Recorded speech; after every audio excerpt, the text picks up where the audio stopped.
In this video, I'm going to talk about what you absolutely must know before you buy a vacation home, a second home, or even a retirement home.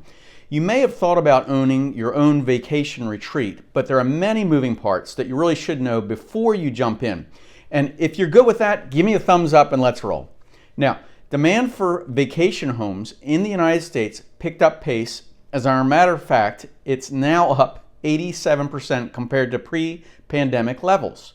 Now, the interest in second homes hit a record in September 2020, and that's when demand for vacation home purchases was up 90% compared to the same time in 2029. Now, even more important, in 2022, this growth has significantly outpaced demand for primary residences. So, there's several reasons why. If you watch this video all the way to the end, I'm going to give you what you need to know and the problems that you need to look for and what you need to stay away from, okay? And even now, with demand for second homes being still super strong, many buyers have locked in on relatively low mortgage payments as rates rose to 5%. Now, this further encouraged buyers who were on the fence about purchasing a vacation home to commit before rates go even higher. Here's what's really interesting is right now we're seeing many cash buyers who have taken money out of the stock market and diversified their investment portfolio and are investing in inflation-fighting commodities like real estate, second homes, and income-producing vacation properties. Now, as an example, here in Myrtle Beach, South Carolina, with 65 miles of oceanfront, as you can imagine, there's many resorts and buildings all along the beach, right? But traditionally at this time of year, we have between 2,000 and 2,500 oceanfront condos for sale. So why is this so interesting? When I checked this morning, the Coastal Carolina Association of Realtors, the multiple listing service, MLS, there were exactly 219 oceanfront condos for sale. Everything from a small $109,000 oceanfront efficiency condo all the way to a $1.7 million oceanfront penthouse. Now also, there were just 107 beach houses that are currently available for sale, meaning these are, within walking distance to the beach. Now, of course, if you get further away from the beach, there's a lot more properties for sale, but the renting income on these properties is significantly up as well. And many owners who rent these out have found the best ones are booked solid through and into next year. So what's the big deal? Why is this so important? With the ability to work from home that continues to fuel some of the second home market, rate increases are likely to slow down some buyers' enthusiasm next year. Now, demand for second homes will remain higher than it was before the pandemic, just a few years back, mostly because we have so many baby boomers who are looking for a retirement home or income-producing property that's easy to manage. This is a nationwide trend.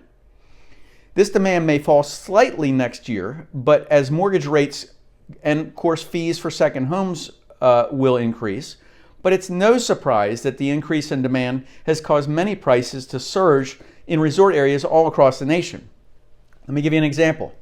A typical seasonal house in the USA, that means like an area where it's 30% of the homes are used for part of the year, averaging a second home in the US, has now sold for $501,000. Now, that's a 20% increase year over year, and it was the 18th straight month of double-digit price growth. At the same time, inventory in such locations was down 29% annually. So what does all this mean to you? Okay, the median sales price of a residence, a normal non-residential seasonal town, was $408,000. That's a 13% year over year rise. So inventory on the average home in the US dropped 16% in the fourth quarter of 2021. Now there's this report from Redfin that looked at seasonally adjusted mortgage data, and it's from the real estate analytics firm Optimal Blue. Now what they did was they looked at mortgage rate locks. Now, I want to explain what that is. A mortgage rate lock is when a lender and a buyer both agree to freeze the interest rate for a specific amount of time.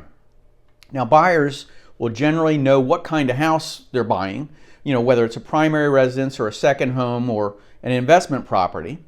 And about 80% of the mortgage rate locks resulted in a purchase.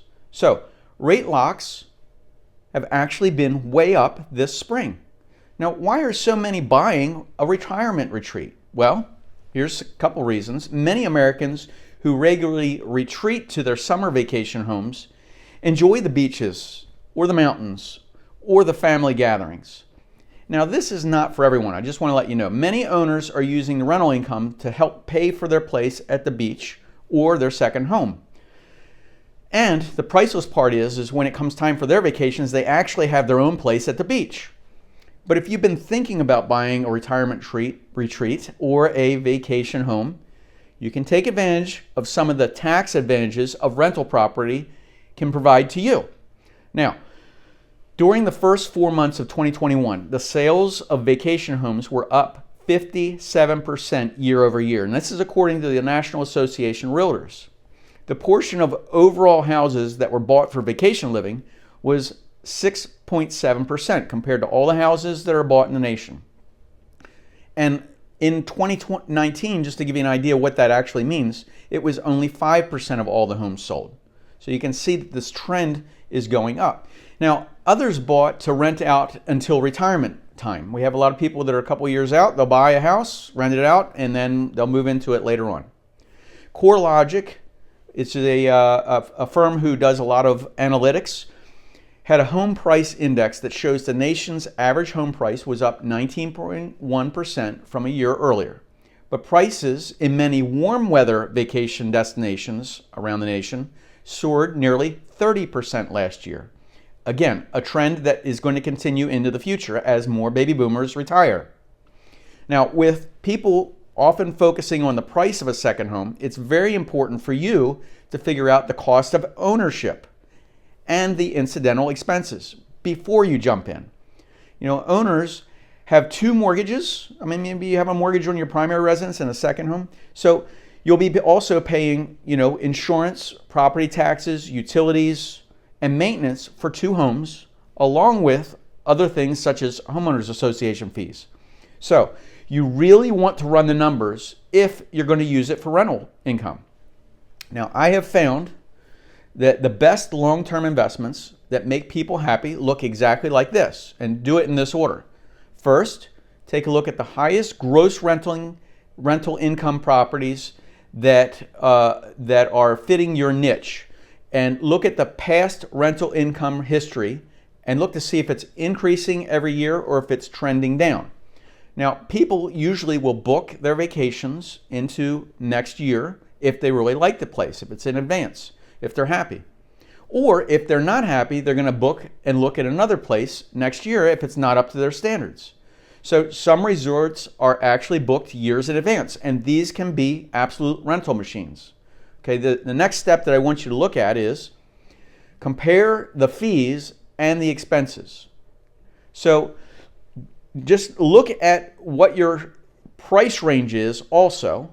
That's the third thing. And then let the cream rise to the top. If you do it in this order, I can guarantee you it's probably going to be a winner. If you do it in any other way, you're probably going to end up frustrated.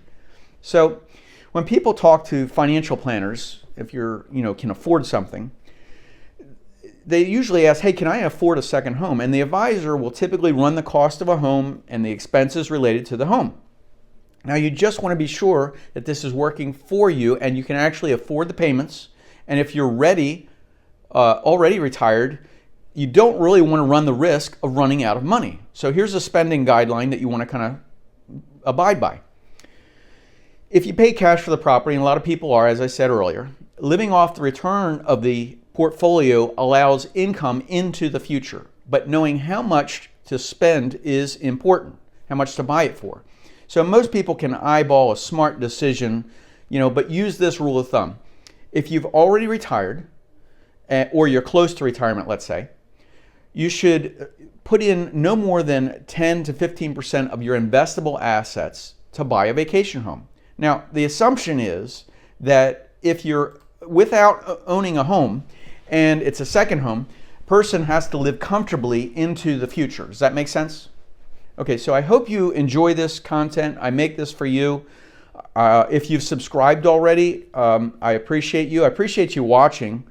And if you haven't subscribed, go ahead, hit that button, subscribe, because there's over 1,000 helpful videos here on this channel to help you avoid the pitfalls that are costly. Now, I know that you have questions, and my real estate team has answers. So wherever you live in the nation, pick up the phone, give us a call. We're happy to chat.